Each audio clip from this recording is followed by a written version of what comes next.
ప్రజ్ఞ ట్యుటోరియల్స్కి స్వాగతం. ఈ వీడియోలో మనం టెట్ డిఎస్సికి ఉపయోగపడే సైకాలజీ శిశు వికాసం అనే మొదటి అధ్యాయంలో ఒక వీడియోని మనం ఒక వీడియోలో అంశాలు నేర్చుకున్నామండి. ఇది రెండవ వీడియో. ఈ యొక్క వీడియోలో వికాస నియమాల గురించి ఈ యొక్క వీడియోలో మనం నేర్చుకుందామండి. ఈ యొక్క వికాస నియమాల నుండి ప్రతిసారి కూడా బిట్ రావడం ఇదే జరుగుతుంది. ఈ యొక్క వికాస నియమాలు అనేవి మనకి ఇక్కడ 10 రకాలు ఉన్నాయండి. ఈ 10 రకాల్లో ఒక్కొక్క వికాస నియమం, వాటికి ఉదాహరణలు, వాటికి వివరణ మనం చూద్దాం. వికాసం అనేది క్రమానుగతమైనది, అదేవిధంగా ఖచ్చితమైన నమూనాన్ని అవలంబిస్తుంది. వికాసం అనేది క్రమానుగతమైనది అంటే ఒక క్రమ పద్ధతిలో జరుగుతుంది, అదేవిధంగా ఖచ్చితమైన నమూనాను అవలంబిస్తుంది. ఏ విధంగా దీన్ని వివరించవచ్చంటే, వికాసం అనేది ఒక క్రమ పద్ధతిలో లేదా వరుస క్రమం జరుగుతుంది. వికాసం అనేది ఒక క్రమ పద్ధతిలో, అదేవిధంగా వరుస క్రమంలో జరుగుతుంది. ఈ నియమం ప్రకారం భాషా బోధనలో అంటే భాషను బోధించినప్పుడు ముందుగా శ్రవణం, అదేవిధంగా భాషణం, పఠనం, లేఖనం అనేవి క్రమంగా నేర్పించడం అనేది జరుగుతుంది. ఈ యొక్క వికాస నియమాల్లో మొట్టమొదటిది, ఈ యొక్క వికాసం అనేది క్రమానుగతమైనది, అదేవిధంగా ఖచ్చితమైన నమూనాని అవలంబిస్తుంది. దీన్ని వివరించడానికి చూడండి, ఇక్కడ ఒకటి ఉంది. వికాసం అనేది ఒక క్రమ పద్ధతిలో, అదేవిధంగా వరుస క్రమంలో జరుగుతుంది. ఈ యొక్క నియమం ప్రకారము భాషను బోధించినప్పుడు ఈ యొక్క భాషా బోధనలో శ్రవణం వినడం, అదేవిధంగా భాషను మాట్లాడడం, అదేవిధంగా పఠనం చదవడం, అదేవిధంగా లేఖనం అనేది ఒక క్రమంగా నేర్పించడం అనేది జరుగుతూ ఉంది. ఒక క్రమంగా నేర్పించడం అనేది జరుగుతుంది. ఉదాహరణ చూసినట్లయితే శిశువునందు భాషా వికాసం మొదట ముద్దు పలుకులతో ప్రారంభమై తర్వాత మాటలు, సంభాషణలు కొనసాగించడం అనేది జరుగుతుంది. ఈ విధంగా వికాసం అనేది క్రమానుగతమైనది మనము చెప్పవచ్చు. శిశువులో అంకెల భావన ఏర్పడిన తర్వాతనే సంకలనం అనగా కూడికలు, వ్యవకలనం తీసివేతలు, అదేవిధంగా గుణకారం, అదేవిధంగా భాగాహారాల ప్రక్రియలు తెలుసుకోవడం జరుగుతుంది. ఈ యొక్క వికాస క్రమానుగతమైనది. దీనికి ఏంటంటే ముద్దు పలుకులతో ప్రారంభమై మరి ఈ యొక్క మాటలు, సంభాషణ కొనసాగించడం ఉదాహరణ చెప్పవచ్చు. అదేవిధంగా ఈ యొక్క వికాస క్రమానుగతమైనది కాబట్టి ఈ యొక్క శిశువుల ముందు మనము అంకెల భావన ఏర్పడిన తర్వాత సంకలనం అనగా కూడికలు, అదేవిధంగా వ్యవకలనం తీసివేతల తర్వాత గుణకారం, భాగాహారం వంటి ప్రక్రియలను తెలుసుకోవడం జరుగుతుంది. ఈ విధంగా వికాసం అనేది ఒక క్రమానుగతంగా జరుగుతుంది కాబట్టి ఈ విధంగా విద్యార్థులకు బోధించవచ్చు. ఇక నెక్స్ట్, వికాసంలో వైయక్తిక భేదాలు ఉంటాయి. ఏ వికాసము అంటే శారీరక, మానసిక, ఉద్వేగ, నైతిక, అదేవిధంగా సాంఘిక వికాసం. ఈ విధంగా ఉండే యొక్క 5 వికాసాల్లో వైయక్తిక భేదాలు ఉంటాయి. అంటే అందరి పిల్లల్లో ఒకే విధంగా ఈ యొక్క వికాసం అనేది కొనసాగుతుంది. అంటే వికాసం అనేది ఒకే విధంగా కొనసాగదు. వైయక్తిక భేదాలు అని ఉంటాయి. అంటే వ్యక్తికి మధ్య ఈ యొక్క వికాసంలో తేడాలు ఉండడం అనేది జరుగుతుంది. ఈ విధంగా వికాసం అనేది అందరిలో ఒకే వేగంతో కొనసాగదు. కొంతమంది పిల్లలు తొందరగా నేర్చుకుంటారు, మరి కొంతమంది ఎక్కువ సమయం తీసుకుంటారు. ఈ యొక్క వైయక్తిక ఈ యొక్క నియమం ప్రకారము ఉపాధ్యాయులు అందరికీ ఒకే విధంగా కాకుండా వైయక్తిక భేదాలకు అనుగుణంగా బోధించాలని తెలుపుతుందండి. ఈ యొక్క నియమం ప్రకారం ఉపాధ్యాయులు మరి అందరికీ ఒకే విధంగా నేర్పకుండా వైయక్తిక భేదాల అనుగుణంగా నేర్పాలి. ఎందుకంటే ఈ యొక్క వికాసంలో ఈ యొక్క వైయక్తిక భేదాలు ఉంటాయి కాబట్టి. రైట్. 5వ తరగతి చదువుతున్న కవల పిల్లలిద్దరికీ సమానంగా మార్కులు రావడం. ఉదాహరణ చూసినట్లయితే ఐదవ తరగతి చదువుతున్నటువంటి కవల పిల్లలిద్దరికీ అంటే ఒకే తరగతిలో ఐదో తరగతి పిల్లలు వాళ్ళు కవల పిల్లలు వాళ్ళిద్దరు కూడా సమానమైన మార్కులు రావడం. కారణం అంటే వీరిలో వైయక్తిక భేదాలు అనేవి తేడా ఉండడం. ఇక నెక్స్ట్ పోతే తరగతిలో సగటు విద్యార్థులు సగటు కంటే ఎక్కువ, సగటు కంటే తక్కువ ప్రజ్ఞ కలిగిన విద్యార్థులు ఉండడం అనేది జరుగుతుంది. అంటే విద్యార్థులందరూ ఒకే వయసు కలిగిన వాళ్ళే. కానీ అదేవిధంగా విద్యార్థులందరూ ఒకే తరగతి కలిగిన వాళ్ళే. కానీ ఈ యొక్క విద్యార్థుల యొక్క మరి సగటు విద్యార్థులు అదేవిధంగా సగటు కంటే తక్కువ, సగటు కంటే ఎక్కువ, తక్కువ ప్రజ్ఞ కలిగినటువంటి ఈ యొక్క విద్యార్థులు ఉండడం అనేది జరుగుతుంది. కారంటే విద్యార్థులలో వైయక్తిక భేదాలు ఉండటమే దీనికి కారణంగా చెప్పవచ్చు. ఇక నెక్స్ట్ పోతే వికాసము అనేది సులభ అంశాల నుండి జటిల అంశాలకు, సులభ అంశాల నుండి జటిల అంశాలకు, సాధారణ అంశాల నుండి నిర్దిష్ట అంశాలకు సంభవిస్తుంది. Development is simple to complex and general to specific. అంటే వికాసము అనేది సులభ అంశాల నుండి అంటే వికాసం అనేది మరి సులభమైన అంశాల నుండి జటిల అంశాలకు, అదేవిధంగా సాధారణ నుండి మరి నిర్దిష్ట అంశాలకు సంభవిస్తుంది. ఇది మూడవ వికాస నియమం. రైట్. అయితే దీన్ని ఏ విధంగా వివరించవచ్చో మనం ఒకసారి చూసేటువంటి ప్రయత్నం చేద్దాం. శారీరక మానసిక వికాసాలలో లేదా శారీరక మానసిక అదేవిధంగా సాంఘిక నైతిక ఉద్వేగ నైతిక వికాసాల్లో ఏ వికాస అంశమైనా సాధారణం నుండి జటిల లేదా నిర్దిష్ట అంశాలకు సంభవిస్తుందండి. ఈ యొక్క శారీరక వికాసం కానీ మానసిక వికాసం కానీ అదేవిధంగా సాంఘిక ఉద్వేగ నైతిక వికాసాల్లో ఏ వికాస అంశమైనా సరే ఇది ఎలా మరి సంభవిస్తుందంటే సులభ నుండి లేదా సాధారణ అంశాల నుండి సాధారణ అంశాల నుండి జటిల లేదా నిర్దిష్ట అంశాలకు సంభవిస్తుంది. అంటే సులభ లేదా సాధారణ అంశాల నుండి జటిల లేదా నిర్దిష్ట అంశాలకు సంభవిస్తుంది. ఈ నియమం ప్రకారం ఉపాధ్యాయులు సులభ అంశాలతో ప్రారంభించి ఏదైనా పాఠ్యాంశాన్ని కఠిన స్థాయిని పెంచే విధంగా తరగతి గదిలో పాఠ్యాంశాలు అదేవిధంగా పాఠ్య బోధన ఉండాలి. అంటే విద్యార్థులలో పిల్లల్లో ఈ యొక్క వికాసం అనేది సులభ అంశాల నుండి జటిల అంశాలకు అదేవిధంగా సాధారణ అంశాల నుండి నిర్దిష్ట అంశాలకు సంభవిస్తుంది. కాబట్టి మరి ఈ నియమం ప్రకారం ఉపాధ్యాయులు ఏం చేస్తారంటే సులభ అంశాలతో ప్రారంభించి కాఠిన్యత స్థాయిని పెంచే విధంగా తరగతి గదిలో ఈ యొక్క పాఠ్యాంశాలు అదేవిధంగా పాఠ్య బోధన అనేది ఉండాలి. నెక్స్ట్ ఇక దీని యొక్క ఉపయోగం చూస్తే శిశువు కూర్చోవడం అదేవిధంగా నిలబడడం, నడవడం లాంటి తేలిక పనుల నుండి మెట్లెక్కడం, సైకిల్ తొక్కడం లాంటి జటిలమైన పనులు చేస్తారు. అంటే వికాసం నుండి సాధారణ నుండి మరి జటిలకి అంటే ఈ విధంగా వస్తుందో దాని ఉదాహరణ తీసుకొని ఈ యొక్క శిశువు ఏం చేస్తాడంటే ఫస్ట్ కూర్చుంటాడు, తర్వాత నిలబడతాడు, తర్వాత నడుస్తాడు, ఆ తర్వాత మరి తేలిక పనులు చేసేటువంటి ఈ యొక్క మెట్లెక్కడం అదేవిధంగా సైకిల్ తొక్కడం లాంటి పనులను చేస్తారు. ఈ యొక్క పనులను చేసేటువంటి ఏ వికాసం అడిగితే అంటే ఈ యొక్క వికాసం అనేది సులభ అంశాల నుండి జటిల అంశాలకు, సాధారణ అంశాల నుండి నిర్దిష్ట అంశాలకు అనేటువంటి విషయాన్ని మనం గుర్తుంచుకోవాలి. అదేవిధంగా శిశువు మొదట ఆడవాళ్ళందరినీ అమ్మ అని పిలిచి పిదప ఆ పదాన్ని తన తల్లికి మాత్రమే ఉపయోగించడం జరుగుతుంది.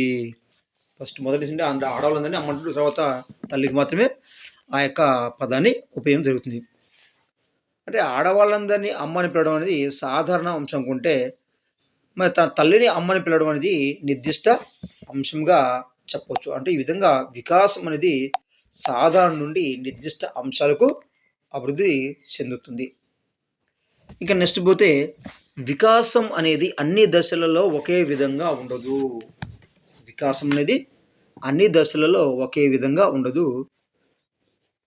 అసమాన వికాస సూత్రం, దీన్ని అసమాన వికాస సూత్రం అంటాము.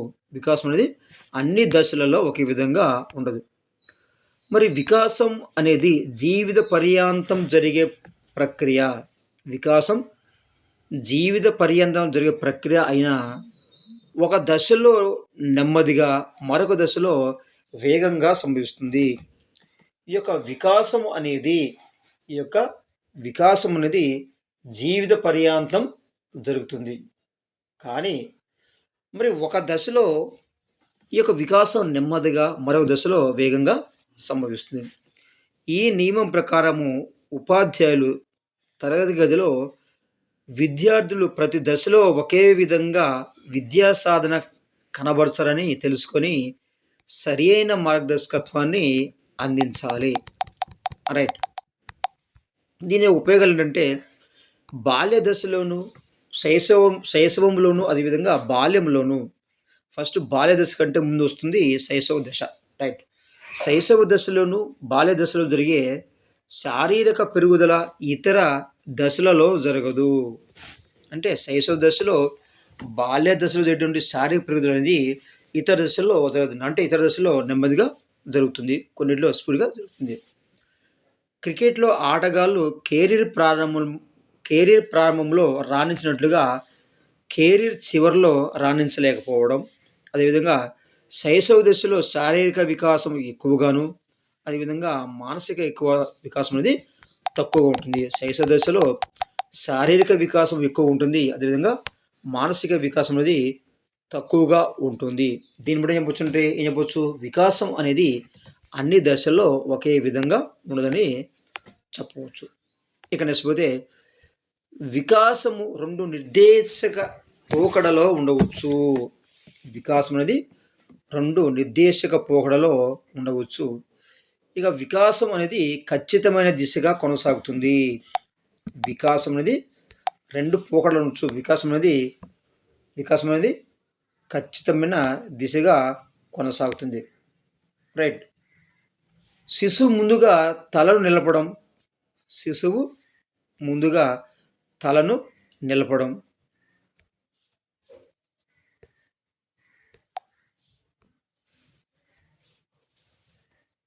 తర్వాత నడుము నిలిపి కూర్చోవడం, పాదాలపై నడవడం. దీన్నే శిరోపాద ధోరణి అంటాము. శిశువు ముందుగా పెద్ద కండరాలపై అదుపు, తర్వాత చిన్న కండరాలపై అదుపు, కేంద్ర ఉపసరణ ధోరణి. ఈ విధంగా శిశువు ముందుగా తల నిలపడం, అది కూర్చోవడం, అదేవిధంగా పాదాలపై నడవడం, కండరాలపై అదుపు కలిగి ఉండటం. ఈ విధంగా ఒక క్రమ పద్ధతిలో యొక్క శిశువు యొక్క పనులు అనేవి జరుగుతుంది. ఇది వికాసం అనేది ఖచ్చితమైన దిశగా కొనసాగుతుంది. రైట్. ఇక నెక్స్ట్ వికాసం 2 నిర్దేశక పోకడలో ఉండవచ్చు. 2 నిర్దేశక పోకడ. ఒకటేంటంటే శిరోపాదాభిముఖ వికాసము. ఒకటి శిరోపాదాభిముఖ వికాసము. 2 సమీప దూరస్థ వికాసము. ఈ నియమం ప్రకారం ఉపాధ్యాయులు విద్యార్థులలో ఈ 2 మార్గాల ద్వారా మరి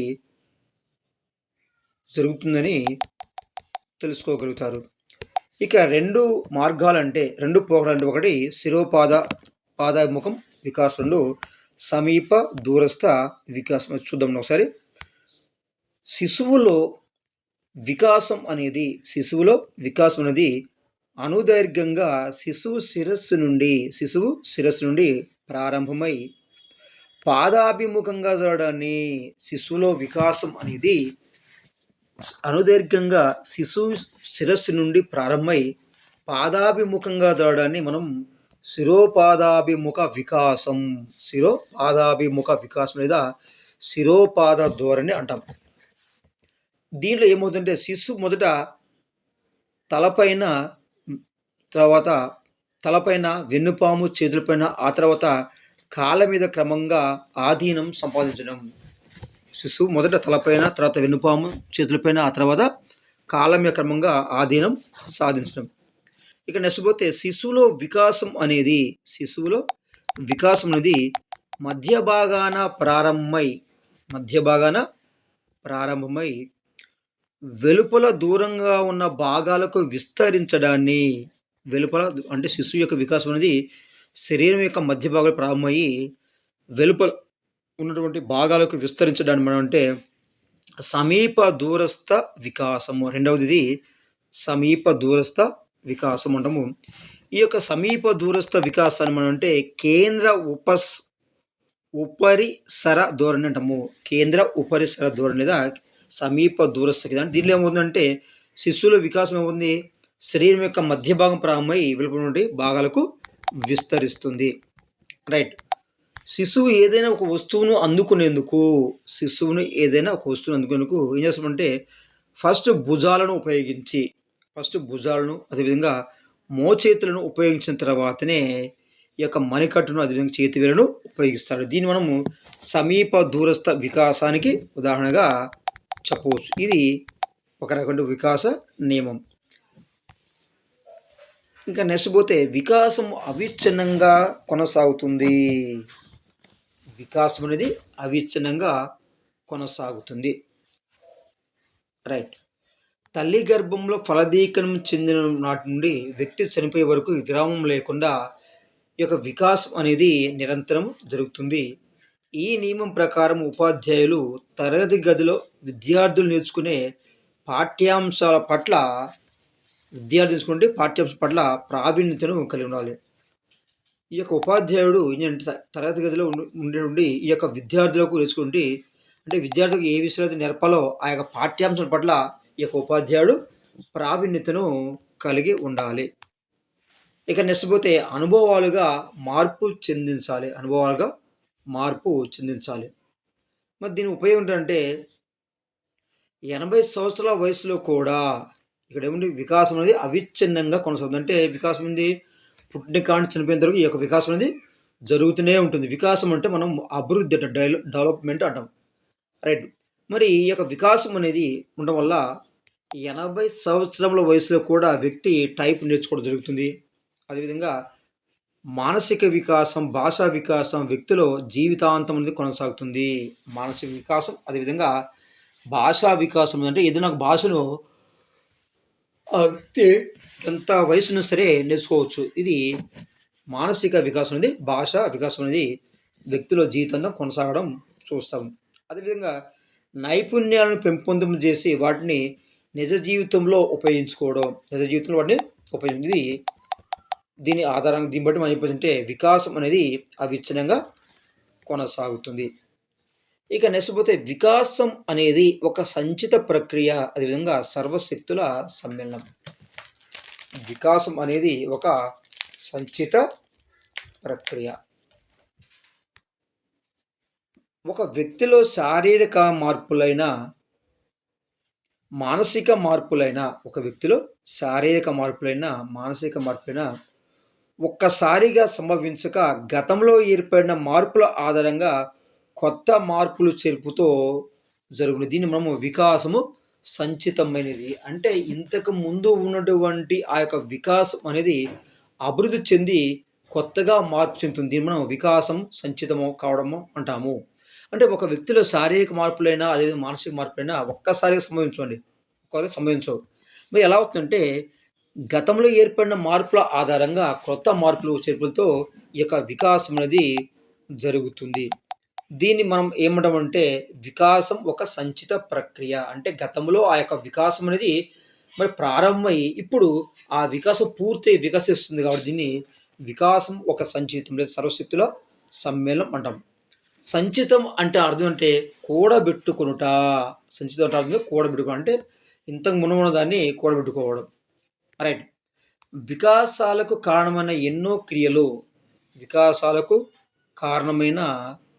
ఎన్నో ప్రక్రియలు శిశువులో అంతర్గతంగా జరుగుతూ హఠాత్తుగా ఒకరోజు బయటకు కనిపిస్తాయి. ఈ ప్రక్రియనే సంచితం అంటారు. వికాసం సంచితమైనది. అంటే సంచితం అంటే ఏంటి? వికాసాలకు కారణమైనటువంటి ఎన్నో ప్రక్రియలు ఈ యొక్క శిశువులో అంతర్గతంగా జరిగి హఠాత్తుగా ఒకరోజు బయట కనిపిస్తాయి. ఈ ప్రక్రియను మనము సంచితం అంటారు. ఈ నియమం ఆధారంగా ఉపాధ్యాయులు విద్యార్థులకు ప్రతి సబ్జెక్టులోని బేసిక్ మీద పట్టు వచ్చేటట్లు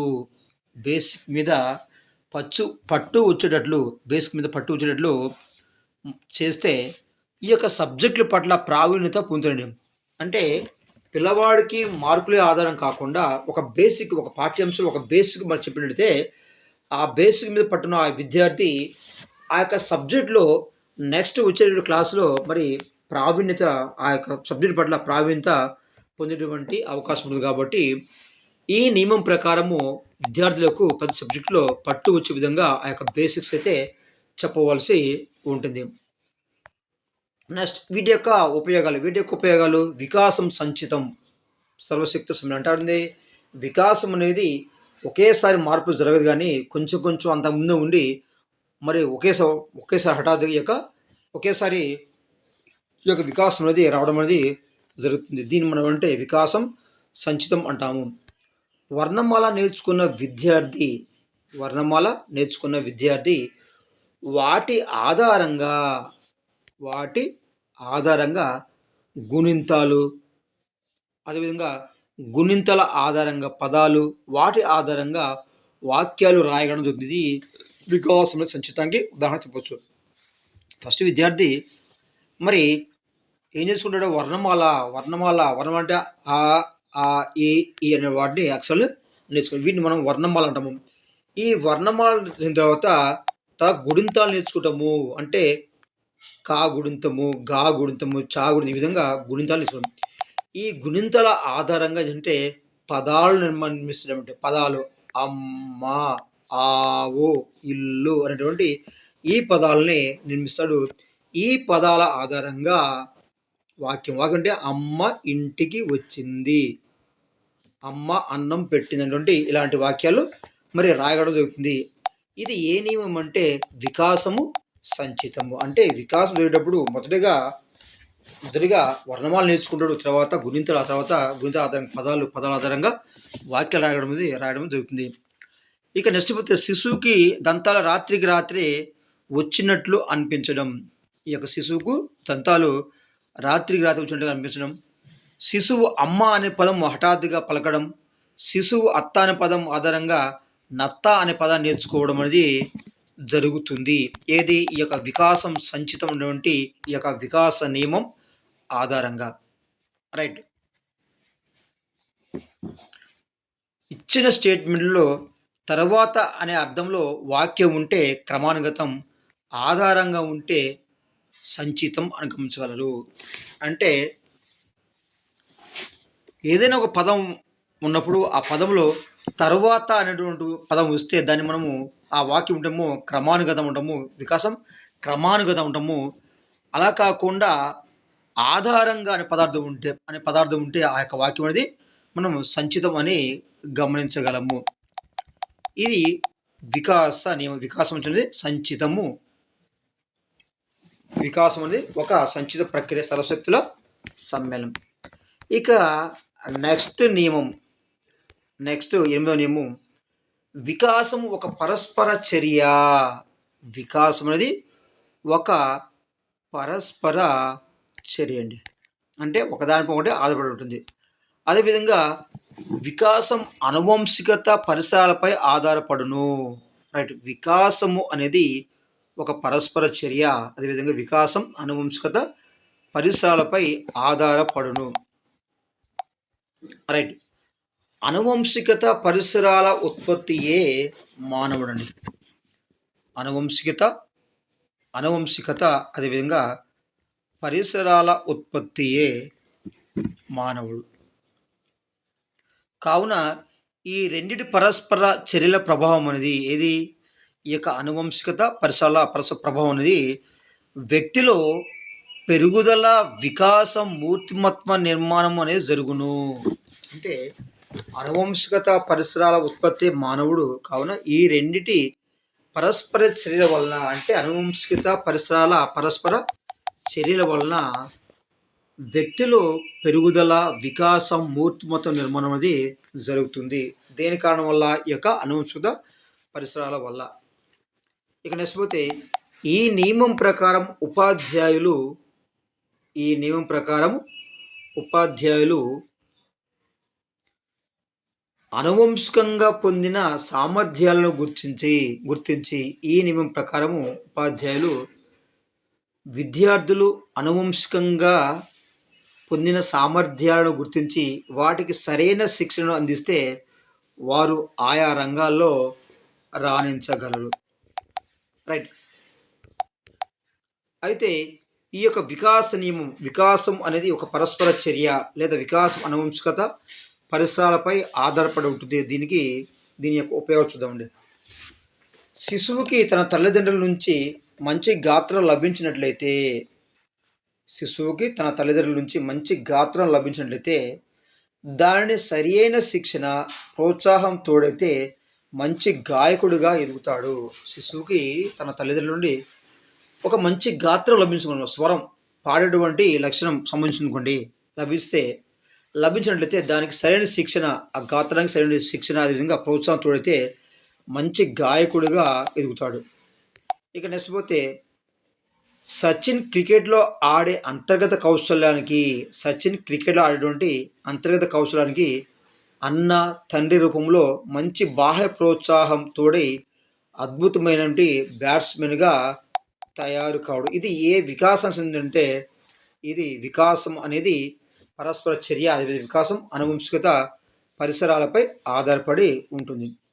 అదేవిధంగా నిపుణుల వద్ద శిక్షణ తీసుకుంటే ఏముందంటే ఏ వ్యక్తి అయితే ఏ విషయం రాణించాలో ఆ విషయంలో రాణించడానికి తోడ్పడుతుంది ఈ యొక్క నిపుణుల వద్ద తీసుకుంటే ఈ యొక్క శిక్షణ. ఇక నెక్స్ట్ పోతే వివిధ వికాసాలు పరస్పర సంబంధంగా కొనసాగుతాయి. వివిధ వికాస సంబంధాలు అనేవి పరస్పర సంబంధంగా కొనసాగుతాయి, లేదా వికాసం అనేది ఏకీకృత మొత్తం. వికాసం అనేది ఏకీకృత మొత్తం అంటే విద్యా ప్రణాళిక, అదేవిధంగా పాఠ్య ప్రణాళికను విద్యా ప్రణాళిక అంటే ఒక సంవత్సర కాలంలో ఒక తరగతి గదికి ఒక సబ్జెక్టులో ఏ విషయాలను విద్యార్థికి బోధించాలో అనేటువంటి విషయాలను మరి క్రోడీకరించి తయారు చేసినటువంటి ప్రణాళిక మనము విద్యా ప్రణాళిక అంటాము. ఇక పాఠ్య ప్రణాళిక అంటే ఒక పీరియడ్లో మరి ఒక పాఠ్యాంశాన్ని ఏ విధంగా బోధించాలి, ఎన్ని పీరియడ్లో బోధించాలి అనేటువంటి రాసుకోవడానికి మనం అంటే పాఠ్య ప్రణాళిక అంటాం. మరి ఈ యొక్క వికాసం ఏకీకృత మొత్తం లేదా వికాసం వివిధ వికాసాలు పరస్పర సంబంధంగా కొనసాగుతాయి. దానికి ఉదాహరణ ఏంటంటే ఈ యొక్క విద్యా ప్రణాళిక, అదేవిధంగా పాఠ్య ప్రణాళికలు ఈ యొక్క సూత్రం ఆధారంగానే మరి తయారు చేయడం జరిగింది. వికాసం ఏకీకృత మొత్తం లేదా వివిధ వికాసాలు పరస్పర సంబంధం కొనసాగుతాయి, లేదా వికాసం ఏకీకృత మొత్తంగా అటువంటి ఈ యొక్క వికాస సూత్రాన్ని ఆధారం చేసుకుని ఇవి తయారు చేయడం జరుగుతుంది. రైట్. మరి ఈ యొక్క వికాస నియమం యొక్క వివరణ చూద్దామండి. వికాసం యొక్క వివరణ చూద్దాం.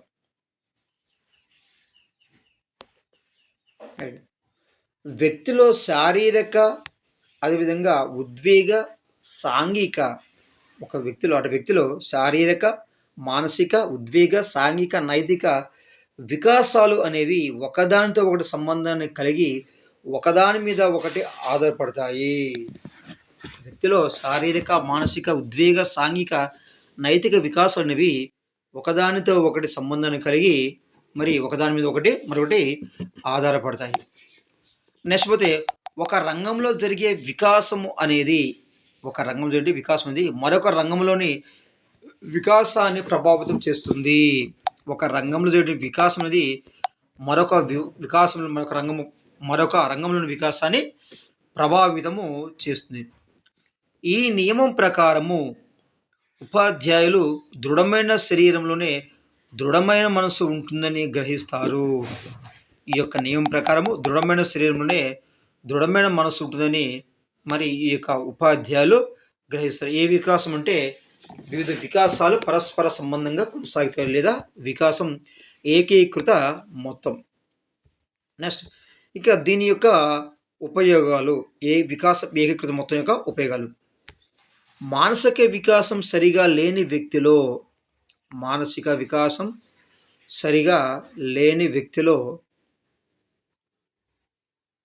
సాంఘిక, అదేవిధంగా నైతిక వికాసాలు కూడా సరిగా ఏర్పడవండి.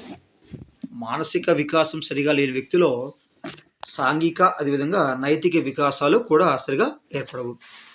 ఆరోగ్యవంతమైన వ్యక్తిలో మానసిక ఆరోగ్యం కూడా ఉండి అతను ఉద్రేకపరంగా, మూర్తిమత పరంగా, ప్రవర్తన పరంగా స్థిరంగా ఉంటాడు.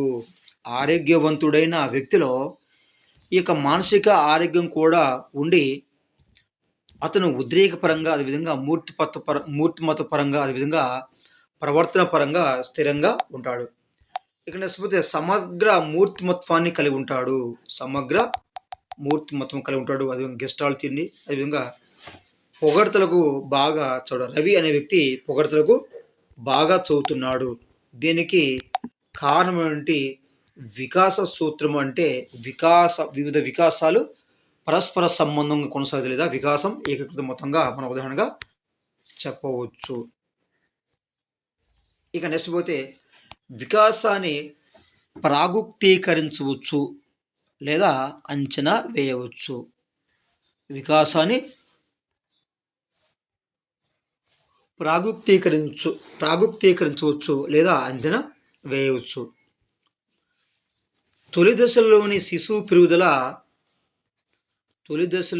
పెరుగుదల వికాసాలను బట్టి అదేవిధంగా వికాసాన్ని బట్టి రాబోయే దశలలో ఎలా ఉంటాడో ఊహించవచ్చండి. ఈ యొక్క వికాసాన్ని ప్రాగుక్తీకరించవచ్చు అంటే అంచనా వేయవచ్చు. ఎలా అంచనా వేయవచ్చు అంటే తొలి దశలో శిశువు యొక్క పెరుగుదల అదేవిధంగా వికాసాలను బట్టి రాబోయే దశలో ఎలా ఉంటుందో మనం ఊహించి అంచనా వేయవచ్చు. నెక్స్ట్ ఇంకా ఏ విధంగా ఈ యొక్క వికాసాన్ని అంచనా వేయవచ్చు అంటే చిన్నతనంలో ప్రజ్ఞాలబ్ధిని తెలుసుకోవడం ద్వారా భవిష్యత్తులో శిశువు ప్రజ్ఞాలబ్ధి ఎలా ఉంటుందో కూడా చెప్పవచ్చు. అంటే ఈ యొక్క వికాసాన్ని అంచనా వేయవచ్చు. ఈ నియమం ప్రకారం ఉపాధ్యాయుడు విద్యార్థులలోని సామర్థ్యాలను గమనించి భవిష్యత్తులో ఆయా రంగాల్లో రాణించినట్లుగా ప్రోత్సాహం అందించాలి. ఈ యొక్క వికాసం అనేది అంచనా వేయచ్చు కాబట్టి మరి ఉపాధ్యాయుడు విద్యార్థుల్లోని సామర్థ్యాలను గమనించి భవిష్యత్తులో ఆయా రంగాల్లో రాణించినట్లు ప్రోత్సాహాన్ని అందించాలి. ఏ వికాస సూత్రం ప్రకారం అంటే వికాసాన్ని ప్రాగుక్తీకరించడం లేదా చెప్పడం లేదా అంచనా వేయడం. దీని ఆధారంగా పిల్లల్ని మరి భవిష్యత్తులో ఆయా రంగాలు రాణించినట్లు ఉపాధ్యాయుడు ప్రోత్సహించాలి. మరి ఈ యొక్క వికాసాన్ని ప్రాగుక్తీకరించవచ్చు లేదా అంచనా వేయచ్చు. దీని యొక్క ఉపయోగం ఏంటో చూద్దామండి. 2 సంవత్సరాల వయసులో పిల్లవాడి ఎత్తు ఆధారంగా 20 సంవత్సరాల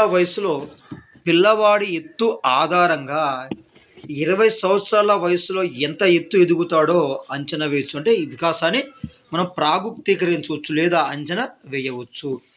నెక్స్ట్ చిన్నతనంలో అత్యంత తెలివితేటలు కలిగిన శిశువు భవిష్యత్తులో మంచి ప్రతిభావంతుడు అవుతాడని ఊహించవచ్చు. చిన్నతనంలో అత్యంత తెలివితేటలు కలిగిన ఈ శిశువు భవిష్యత్తులో మంచి ప్రతిభావంతుడు అవుతాడని ముందుగానే ఊహించవచ్చు. అది ఏ వికాస సూత్రం అంటే వికాసాన్ని ప్రాగుక్తీకరించవచ్చు లేదా వికాసాన్ని అంచనా వేయవచ్చు అనే సూత్రంగా మనము ముందుగానే అంచనా వేయవచ్చు.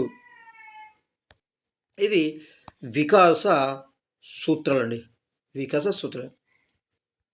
నెక్స్ట్ వికాసాన్ని ప్రభావితం చేసినటువంటి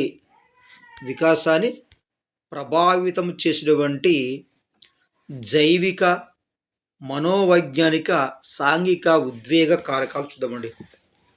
మరి వ్యక్తి జీవితంలో ఈ యొక్క వికాసం అనేది జీవితాంతము జరిగేటువంటి ప్రక్రియ. అంటే వ్యక్తి జీవితంలో ఈ యొక్క వికాసం అనేది జీవితాంతం జరిగే ప్రక్రియ. ఈ యొక్క వికాసాన్ని అనేక అంశాలు ప్రభావితం చేస్తాయి. అంటే ఈ విధంగా జీవితాంతము జరిగే యొక్క వికాసం పైన అనేక అంశాలు అయితే ప్రభావితం చేస్తాయి. అంటే వికాసం పైన అనేక అంశాలు ప్రభావితం చేస్తాయి. ఈ అంశాలు అంటే ఈ వికాసం పైన పనిచేసేటువంటి అనేక అంశాల్లో ఏ అంశాలు ఉంటాయంటే జైవిక కారణాలు, అదేవిధంగా మనోవైజ్ఞానిక కారణాలు, సాంఘిక కారకాలు, అదేవిధంగా ఉద్వేగ కారకాలు అనేవి జైవిక కారకాలు, మనోవైజ్ఞానిక కారకాలు, సాంఘిక కారకాలు, అదేవిధంగా ఉద్వేగ కారకాలు అనేవి వికాసం పైన మరి వికాసాన్ని ప్రభావితం చేస్తాయి. అవేంటో మనం ఒకసారి చూసే ప్రయత్నం చేద్దాం. జైవిక కారకాలు అంటే వికాసం పైన ప్రభావాన్ని చూపినటువంటి మొదటి కారకాలు అంటే జైవిక కారకాలు. అనువంశికత, జన్యువులు, పరిపక్వత, పరిణితి, గ్రంథులు, అదేవిధంగా నాడీ వ్యవస్థ, అదేవిధంగా అంగవైకల్యం అనేవి ఈ యొక్క వికాసం పైన ప్రభావితం చేసినటువంటి ఈ యొక్క జైవిక కారణాలుగా చెప్పవచ్చు. మరి మనోవైజ్ఞానిక కారణాలు ఏంటి సార్ అంటే మానసిక సామర్థ్యాలు, అదేవిధంగా అభద్రతా భావము, న్యూనతాభావము, తిరస్కరణ, మానసిక ఒత్తిడి, అదేవిధంగా అతి జాగ్రత్త అయినటువంటి కారకాలు అనేవి ఈ యొక్క వ్యక్తి యొక్క వికాసం పైన ప్రభావాన్ని చూపిస్తాయి. ఇక నచ్చిపోతే సాంఘిక కారకాలు, వ్యక్తి వికాసం పైన పనిచేసినటువంటి కారకాలు సాంఘిక వికాస కారకాలు ఏంటివి? కుటుంబము, పాఠశాల, సమాజం, ప్రసార మాధ్యమాలు అనేవి మొదలైనవి ఈ యొక్క సాంఘిక కారకాల వ్యక్తి వికాసంపై పనిచేసినటువంటి ఈ యొక్క సాంఘిక కారకాలుగా మనము చెప్పవచ్చు. నెక్స్ట్ తర్వాతే ఉద్వేగ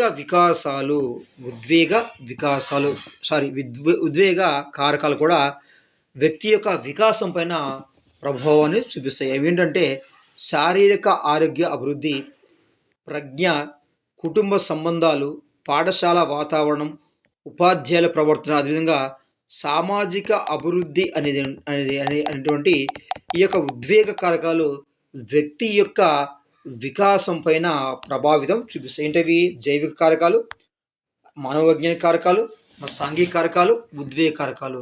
జైవిక కారకాలు ఏంటవి? అనువంశికత, పరిపక్వత, పరిణితి, గ్రంథులు, నాడీ వ్యవస్థ, అంగవైకల్యం.